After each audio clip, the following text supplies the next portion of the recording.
Greetings everyone, I'm Hoodie Angel Brandon. Today we're doing a follow-ups and my thoughts on the newest direct. It was like a mini direct for ARMS with a little trailer at the end for Splatoon, but ARMS was the main focus. I've already talked about ARMS a few times when it came up in the other directs. The interesting thing about ARMS is I feel like I'm actually the demographic that at this point they really need to try and appeal to, because they're the people who were sold on it when it first came out and it was announced and everything. People who got really hyped for it then. And then there were people who were going to buy it anyways because it's a major release on the Switch and it's kind of starving for games right now. So they were going to get it anyway and give it a shot. And then there were also the people who immediately were never going to buy it anyway. But I'm someone who falls into the middle, where I was like, I initially dismissed it, and then I looked at it more, and I was like, oh, okay, maybe there's something here, but I still wasn't 100% sold. So I feel like I'm actually someone who I'm the type of person they need to appeal to here. So let's dive right in. First, they started by showing off, or not really showing off. They started with some hints at the lore, but it really... a lot of people have been theorizing, are they like amputees who had arms attached to them, or what? Basically, they were like, these people who have these spring arms may be alien experiments, or it may be evolution, or some other thing. Basically, they talked a whole lot, and then they didn't actually say anything at all. But hopefully that's hinting at some kind of backstory in there. Make it a little more interesting as to what exactly is the cause of these unique powers that apparently only some people have, because they showed in the crowds. We got a closer look at the crowds, and most of the people are just normal people, and it's only like the fighters who have the arms, and so that's interesting. So they teased that, but there was no real actual concrete info in there, whatever. Next, they talked about the weight and momentum mechanics based off your like fighter and the arms that they have. We pretty much knew that. It was a pretty safe guess.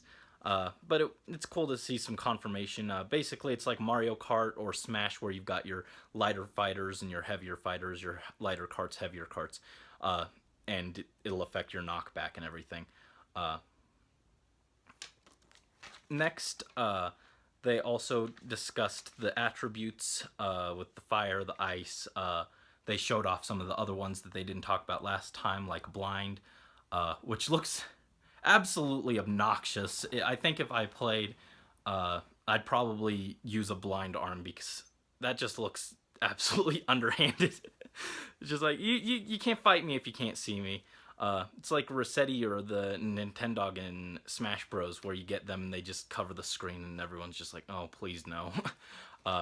So that was interesting. They showed off that, and they talked about how mixing and matching the different attributes gives you more strategy. Which, I mean, you probably could have guessed that anyway, but they talked about that, and they were like, yeah, you should probably consider doing one and one of different arm types. And then they went into different character traits for some of the characters, like Springman and Master Mummy and Ninjara. There were things that we already knew, like Master Mummy's healing ability. But they also gave some cool basic combo tips. Use this arm with this arm, and you can do this kind of combo. So that was cool. Just some basic beginner info. I'm sure that some really high-level players will emerge, and they'll figure out the best combos for each character and everything. But it was cool. And speaking of which, when they were showing off these characters, I really started to pick up on the music, and it's actually pretty catchy. I think I still prefer... I'm gonna constantly be comparing this to Splatoon, because Splatoon is like the other new-ish Nintendo IP. and I kind of had the same thing there where I dismissed it, but then I kind of warmed up to it. And they have the same kind of similar aesthetic and vibe to it, in my opinion. Uh, I still prefer Splatoon's music more, but the particularly the Ninjara stage music, really catchy, and I was digging it. Uh, and so they were showing off some of the characters and their traits, and then they announced or they showed a new fighter, Kid Cobra, who's a like a skateboarder. Uh, I wasn't wild about his design, but his stage was really cool. Actually, it was like a skate rink, and there were little hoverboard tops, and you can hop on them and ride them around and stuff. That looks cool. That looks interesting, and it looks like it'll add something more dynamic to the fights, which is something I was kind of complaining about in the last direct, where like Min Min's stage, the Ramen Bowl, it looked kind of bland and boring. There wasn't a whole lot going on. This looks like the kind of thing that shakes up the battle and makes it more interesting, which is what I wanted to see. So that's really cool. What sucks though is that they kind of a few hours before this direct, the new characters leaked, so it's like we already knew. But it was cool to see him in action and stuff. Uh, and they talked about versus modes. Uh, Next, they like split the fighters into two segments, so I'm just going in chronological order. Uh, they showed off the versus mode where 2-on-2 fights you're actually chained to your ally, and there's like friendly fire and stuff. So that makes it really interesting. You can't just swing. You have to actually plan where you're gonna hit, and you can accidentally interfere with your ally.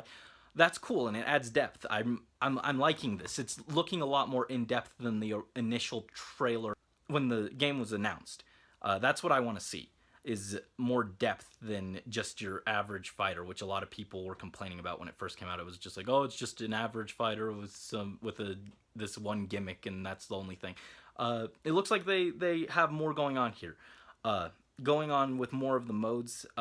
In particular, they had a volleyball mode where you hit it, and you can even hit it over, have your arms over the net, unlike actual volleyball, because you've got the stretchy arms. It plays to the whole mechanic, and I like it. And then the basketball one was hilarious because instead of having an actual ball, you dunk your opponent. Finally, a sport I can get behind. That's just funny. I really like that. And then they showed a survival mode, where it's you versus like 100 enemies, coming in waves. Standard stuff. And then they showed the arm shop and how you get money and you buy more arms or buy chances to win more arms. What's interesting though there was, if you get duplicates instead of like you will get duplicates, but they actually increase the power level and they get stronger. So we've got some Fire Emblem Heroes merging mechanics going on here. Got to get that Slapamander plus 10. So I guess you're going to be grinding for whatever your favorite arms are. You're going to want to grind them to max, I guess. Get tons of copies of that and get better versions. So that's interesting. Then they covered more fighters. They showed Ribbon Girl off and talked about her and her traits and Min Min. In particular, Ribbon Girl's stage. It's like an idle stage and it's got like raising blocks and everything. Again, I like the interactive stage, but the idle stage is just, it's amazing. It's Miku is in arms. Idle time. And they showed off more new fighters. Also they showed Helix in case you missed his reveal. They revealed him off of Direct in just like a standalone video a while back. And he's got that blind arm that looks like the one that I would use because it looks broken. They showed a robot cop and dog duo, Bite and Bark, because puns. And they had like a tag team ice climbers vibe to them. I found that interesting. It looks like they'll be one of the harder characters to play, but they can set up some really interesting combos. And then they showed Twintel, who is a like actress, I guess, and she fights with her hairs, which are of course two twin tails. So AKA she's just Bayonetta. And she's probably everyone's new wife, who I'm sure everyone's going crazy about her. I'm not wild about her. I don't know. I'm not sure who I'd play yet. Probably like Ribbon Girl or Ninjara, uh, or Springman because I'm basic. But so that was cool. Uh, and then they were showing off just each character. Like they were showing they each have like 3 signature arms, and then there are going to be more arms. So there are a lot more than I expected. I think they said in the base game there are 10 fighters, dozens of arms, no clue how many exactly, and then like between mixing and matching there are thousands of combos. So definitely there's the depth that I really wanted to see. And I'm just remembering when the game first came out, a lot of people, the people who were hypercritical of it, like not me, who was just kind of like, the people who were hypercritical, they were like, this is gonna fail, it's gonna flop because it's a fighter game with only 6 characters in it. It's like they're gonna reveal more. You just give them time. This is just the first taste. It's not coming for 6 months down the line. People were getting all up in a huff because it only had 5, 6 characters, and it's like there's gonna be more. There's gonna be more. Uh, so they showed that off. They showed off the other game modes besides just the standard versus mode. There's the Grand Prix, which looks like your basic mode, where you fight 10 fight gauntlet, and then there was a tease of an 11th character at the end there. I don't know if he's like just a boss, but he looked like he might be someone who you could unlock from what they showed. Very little. And they showed Party Match, which is the online stuff, which amazingly, between 10 systems with each system supporting 2 players at the same time, you can have 20 players. I don't know if that's that's just got to be in one lobby, I would assume, because 20 players on screen would be ridiculous. But I'm curious if the Switch can really handle 20-player lobbies and stuff, because the Wii U, for the most part, I didn't have that many problems, but there were times when 8 players on a Splatoon match, or really bad in Smash, I'd say, where it would kind of chug and it'd slow down. 20 players, I hope they can actually get that many people and have it be like a smooth experience connected all at once. 'Cause lag just hurts. Like, it hurts in like any game, but like a fighter game where you have to have split-second reaction times, no good to have lag. And then they had a ranked match thing, which is just a 1v1, and your rank rises and falls. Standard expected stuff. And then also local wireless, also expected, but that can support up to 8 systems, so that's cool. And then again, like these Splatoon comparisons, I think it's not just me. They're doing it intentionally, because they're having free updates planned for after the game comes out, just like Splatoon. There's going to be, they said, new fighters, new weapons, I think new stages. So yeah, it's not just me. And of course, they announced a demo for various times. It's not just a download and play as much as you want demo. It's only going to be like online at certain times, it sounds like. And it's supposed to be just like the Splatoon demo. And instead of a global test fire, it's a global test punch, because arms. Anyway, overall, I thought it was rad. I'm actually pretty hyped. Like I said, I'm the person who was on the fence in the middle. I'd say definitely, if you can get on during one of those times when they have the test punch thing, at least try the demo if you can, and see how it is. But I'd say I think it swayed me. I think it swayed me to I'm not super hyped yet. I'm not like full on yes day one pre-order or anything. Mostly because I don't have a Switch yet. But get on that, Nintendo. Just send me one. I'll gush about you forever.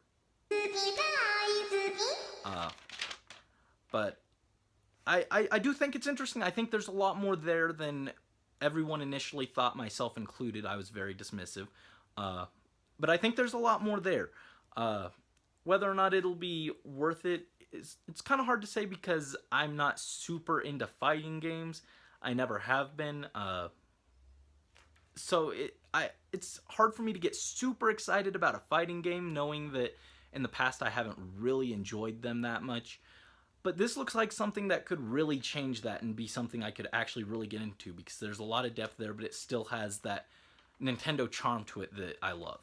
Uh, and then, so that wraps up ARMS, and then there was a fairly quick Splatoon trailer I'll just cover really fast here. Starts off and it shows Mary in the kimono that we saw teased earlier, and it did a similar thing to in Splatoon 1, if you know, where Captain Cuttlefish went into the grate and disappeared. So I'm guessing it's the second story mode. And Mary is as sassy as ever. She's just like, I know you're starstruck, but I need you to focus.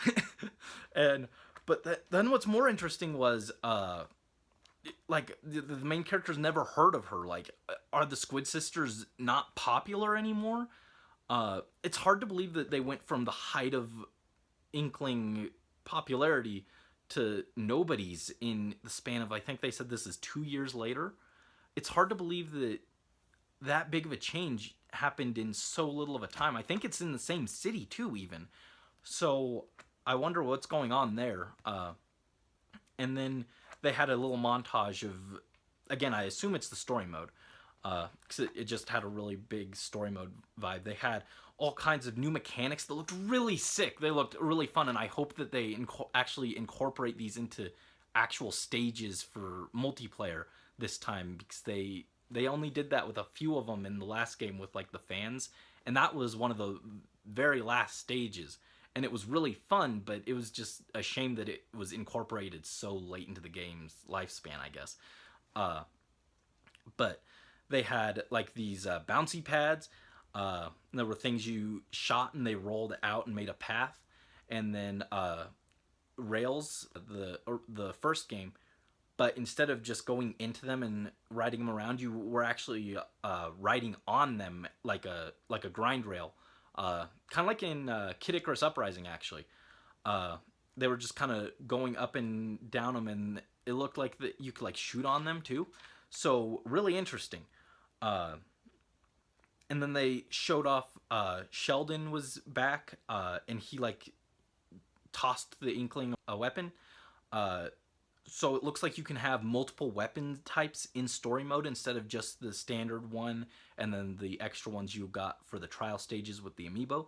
It looks like maybe you can actually just bring a variety of weapons into story mode, which is great, because I actually, when I was learning to use a charger, which I got decent at, never fantastic or anything, but when I was learning that, instead of going into jumping straight into multiplayer and flubbing it up there and letting all my teammates down, I took my amiibo and I scanned it in, and I played through the entire story mode again with the Splat charger, and I just really got good with it, as good as I could get. Still not fantastic, but and so I felt a lot more comfortable. So if you can have multiple weapons there, it'll be great if you want to learn new weapon types as like a kind of training mode, essentially, which is what the story mode pretty much was in Splatoon 1. It was just training to get you used to the mechanics and stuff. It looks a lot more in-depth. Like, the Splatoon 1 story mode, I love Splatoon to death, but the story mode was really lackluster. But this looks a lot more in-depth, at least, in terms of mechanics and scope. Hopefully there's more actual story content, but who knows.